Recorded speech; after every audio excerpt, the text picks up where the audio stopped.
Dr. Wood, author of the book Miracles in Minutes, and this might be one of my favorite videos. To listen is to love. So, as a doctor, part of my job of becoming a great doctor or helping people is to listen. And I have to listen like never before, because some of the decisions I may make could have someone's life in the perils. They're putting their life into my hands to lead them to the promised land of getting their life together or getting the outcome that they want. And I learned as I've gotten older that I thought one of the problems that I had in life when I was younger was I didn't know what it was to listen. And listening is not really taught in school. And I think it was Thomas Sowell or somebody who said, or I can't remember who it was, that most people have leave a conversation and think that they had one. That's not usually what happens. Is that most people are talking at each other. And when the person's talking, they tend to be just with themselves.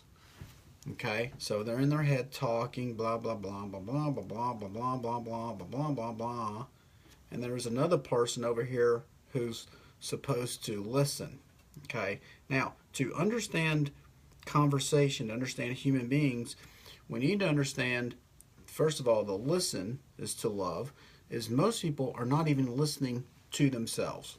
So I am the author of the book Miracles in Minutes, and I've not to brag, but I took on was, there's a lot of people in the world who have pain. There's a lot, and no one's ever made a dent in it, by the way. Taking medications to cover it up is not curing anything, and acting like it doesn't happen is not curing anything either.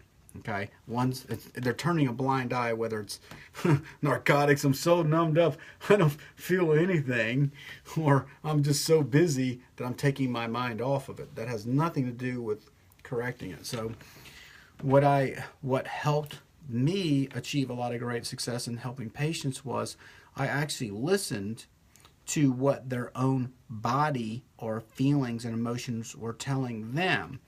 What most people do is when they get in pain, they panic and they quickly judge and assume that this is the problem. Because my back hurts, that must mean I have a back problem. Total misunderstanding of the communication system their body just had.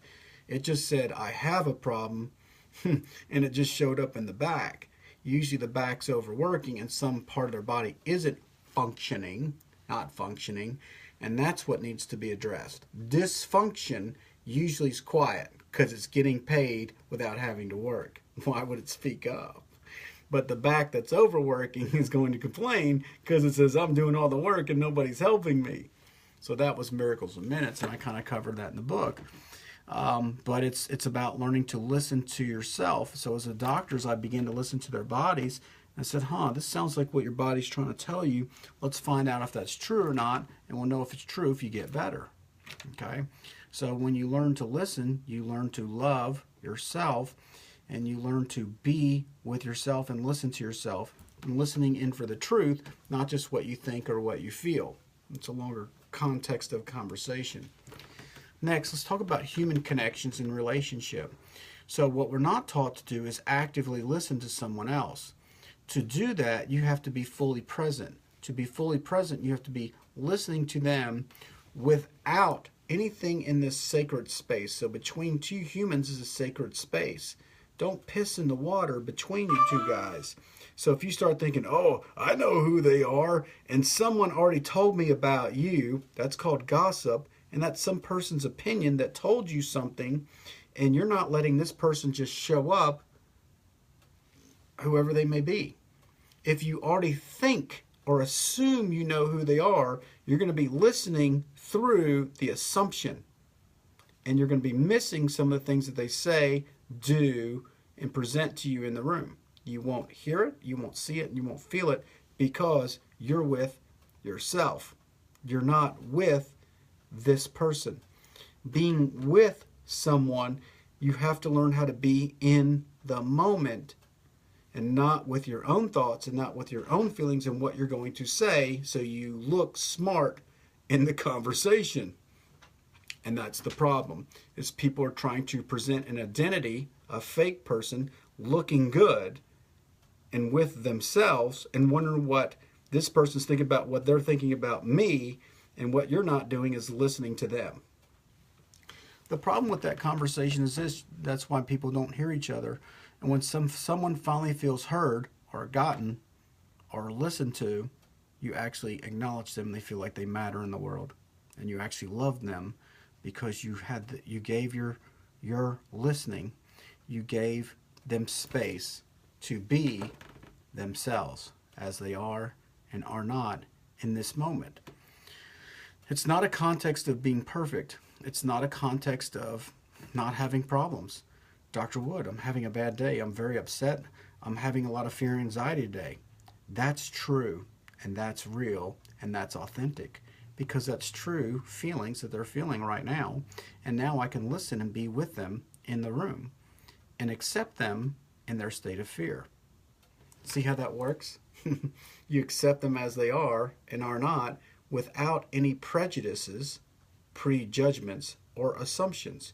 Well, my best friend Jim told me this is who Sally is. Who are you listening to? You're not listening to Sally. You're listening to what Jim said who Sally is, and you've already put a label on her. Sally is this. So you only listen in to see if Sally is that. And as soon as what you'll do is you start taking words out of context and things, gestures that she makes to fit your own personal bias and judgment that Sally is exactly like Jim said she is. You didn't listen to him. You think you did. Notice I said you think you did. If you develop the skill of listening, you become a great partner in relationships, and you can get some things done that no one else can do. You'll connect with people because you give them something they never had before. They're heard. And the only way someone shows up on this universe is when they finally speak into this world, because that is the spirit or the heart or the emotion if they present as a real person versus a fake person. See, the fake person will tell you a story who they are.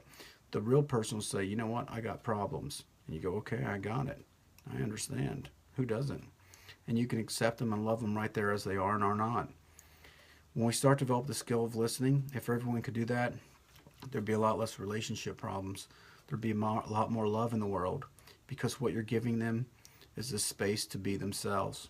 You're also giving them compassion and understanding to be as they are and are not. And you're willing to hear a little bit more, because whatever someone tells you they are, there's always a lot more to it. Because people aren't that small, there's a lot inside that wants to come out.